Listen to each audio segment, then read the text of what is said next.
ఓం నమ శివాయ పరబ్రహ్మ పరమాత్మ నమ జగత్తే స్థితిపలయ బ్రహ్మ హరిహరాయ త్రిగుణాత్మ సారగౌతిగామి దశ దత్తాత్రేయ నమిసంతిని సిద్ధి కురు కురు కురు కురు స్వా కుర్రో కుర్రు కొండ దేవత అమ్మ పలుకు జగతమ్మ పలుకు సమ్మక్క పలుకు సారలమ్మ పలుకు వనదేవత పలుకు జాయ కొండ దేవత.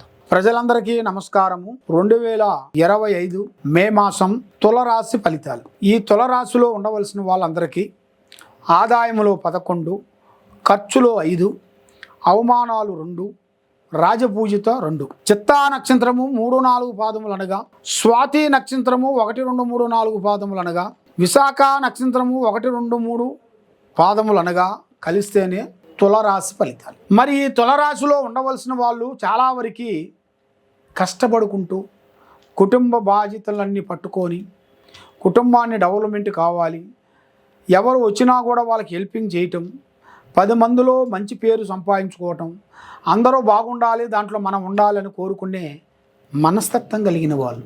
ఈ తులరాశి వాళ్ళు ఎదుటివాడు ఏ మాట చెప్పినా కూడా ఆలగిస్తుంటారు, ఎవరు డైరెక్షన్ చెప్పినా కూడా అదే డైరెక్షన్లోకి వెళ్ళిపోతుంటారు. కాబట్టి వీళ్ళ సొంత నిర్ణయం తీసుకోరు. ఎందుకంటే ఎదుటివాడిని ఎక్కువగా ప్రేమిస్తుంటారు, ఎదుటి వాళ్ళు చెప్పిన మాటలు గౌరవిస్తుంటారు, వాళ్ళు చెప్పిందే వేదం అన్నట్టుగా ఉంటుంది.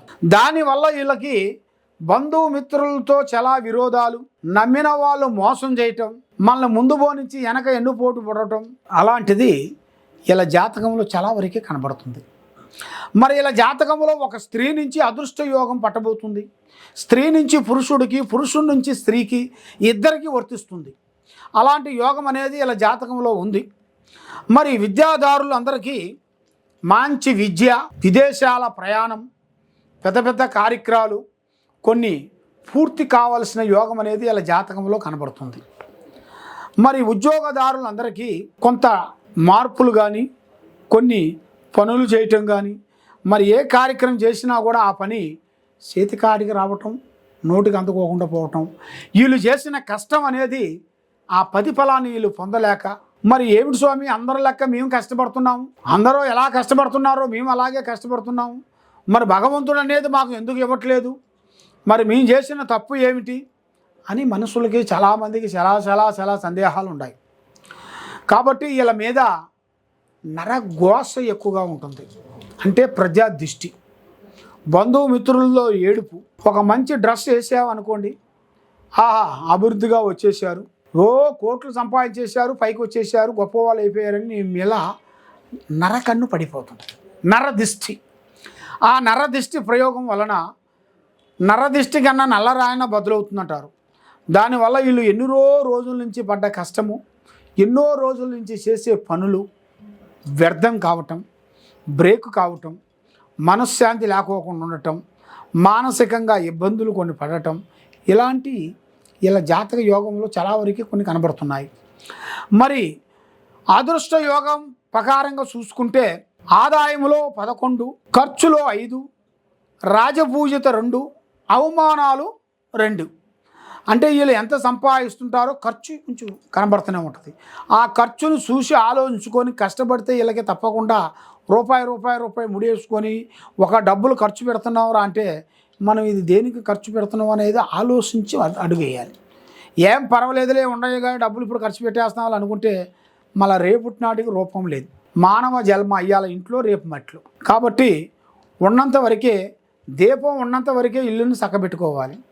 దీపం ఆరిపోయిన తర్వాత మనం ఏమి చేయలేము. మరి మీరు ఏ కార్యక్రమం చేయాలనుకున్నా, ఏ పని పోదాం అనుకున్నా మనసు, ఆలోచన, వేదన, టెన్షను ఎక్కువగా ఉన్నాయి. మరి మీకు ఆ టెన్షన్, ఆలోచన, వేదన కొంచెం పోవాలి అంటే మీ మైండ్ మీకు కరెక్ట్గా ఉండాలి. మీరు అనుకున్న పనులు మీరు కరెక్ట్గా సాధించాలి. మీరు ఎక్కడ పోయినా కూడా మీకు ఆ భగవంతుడి దయ వల్ల మీకు బాగుండాలంటే మీకు ఈ నెలలో పెళ్ళిళ్ళు కానీ, గృహప్రవేశాలు కానీ, వైవాహిక జీవితంలో కూడా చాలా వరకు ఐక్యత అనేది చాలా వరకు బాగుంటుంది. భార్యాభర్తల మధ్యలో వాళ్ళు ఏది చెప్తే భార్య ఆ మాట చేయటం, భార్య ఏ మాట చెప్తే భర్త ఆ మాటలో వినటం, వీళ్ళిద్దరికీ వైవాహిక జీవితంలో చాలా బాగుంది. దాంట్లో ఎలాంటి ఇబ్బందులు అనేది లేదు. మరి ఎన్నో రోజుల నుంచి రావాల్సిన పనులు, ఎన్నో రోజుల నుంచి కావాల్సిన కొన్ని డబ్బు విషయాలు కానీ, వాహన విషయాలు కానీ, బంగారం కొనాల్సిన విషయాలు కానీ, మరి ఇలా జాతకంలో భూమిలో బంగారం దొరికే అదృష్ట యోగం వీళ్ళకి రాబోతుంది. మరి ఇలా జాతక యోగంలో చూసుకుంటే విదేశాల ప్రయాణాలు వెళ్ళి అక్కడ కొంచెం సెటిల్మెంట్ అయ్యి పెద్ద పెద్ద కార్యక్రమాలు పూర్తి చేసుకొని పెద్ద పెద్ద స్థాయిగా రావాల్సిన యోగం అనేది ఇలా జాతకంలో కనబడుతుంది. మరి ఎన్నో రోజుల నుంచి రావాల్సిన కొన్ని పనులు బ్రేక్ అయిపోయిన పనులు ఇప్పుడు వీళ్ళకి అతి వేగంగా ఎదురయ్యే మార్గాలు కూడా అతి దగ్గరలోనే ఉన్నాయి. మరి ఇప్పుడు వీళ్ళకి ప్రేమ సమస్యలో చూసుకుంటే అనుకూలంగా లేని దాని వలన వీళ్ళు ఎవరిని ప్రేమించినా ఎవరిని ఆరాధించినా ఆ ప్రేమ వీళ్ళిద్దరికీ వర్తించుకోకుండా దూరం కావటం, ఇద్దరికి డిస్టర్బెంట్ కావటం, మానసికంగా కొన్ని ఇబ్బందులు పడటం ఇలాంటి వీళ్ళ జాతక యోగంలో చాలా వరకు కనబడుతున్నాయి. మరి వీళ్ళు ఏ కార్యక్రమం చేసినా ఏ పని చేసినా దగ్గరకు వచ్చింది దూరం కావటం, మనసు సంతోషం లేకుండా ఉండటం. మరి వీళ్ళు ఎక్కువగా చేయాల్సింది శ్రీ వారాహిని మాతని అమ్మవారిని పూజించాలి. శ్రీ వారాహిని మాతతో పాటు శ్రీ వెంకటేశ్వర స్వామిని వీళ్ళు పూజించినట్టుకైతే వీళ్ళ మీద ఉండాల్సిన దరిద్ర దోష నివారణ పటాపంచలైపోతాయి. మైండ్ బాగుంటుంది, లక్ష్మి నిలబడుతుంది, ఏ కార్యక్రమం చేసినా 100% సక్సెస్ అవుతుంది. కాబట్టి మీరు ఎన్నో పూజలు చేసి ఎక్కడెక్కడో పోయి నిరాశ చెంది ఉన్నారు కాబట్టి తప్పకుండా ఈ కింద ఉండాల్సిన నెంబర్కి మాకు సంప్రదించినట్టుకైతే మీ పేరుని బట్టి, సమయాన్ని బట్టి, మీ జాతకాన్ని బట్టి ఏం జరుగుతుంది, ఏం జరగాల్సింది ఉంది, ఏమేమి ఉంది, ఎవరిది ఏ సహకారం ఉంది, ఎవరిది ఏ సహకారం లేదనేది మేము చూసి అమ్మవారి విషయాలన్నీ మేము చూసి చెప్పగలుగుతాం. ఏ సమస్యకైనా మా దగ్గర ఒక పరిష్కారం దొరుకుతుంది. కాబట్టి మీరు చేయాల్సింది ఆలోచించి అడిగేయండి, తొందరపాటు వద్దు. ఓం నమః శివాయ నమః. సర్వో జనా సుఖినో భవంతు.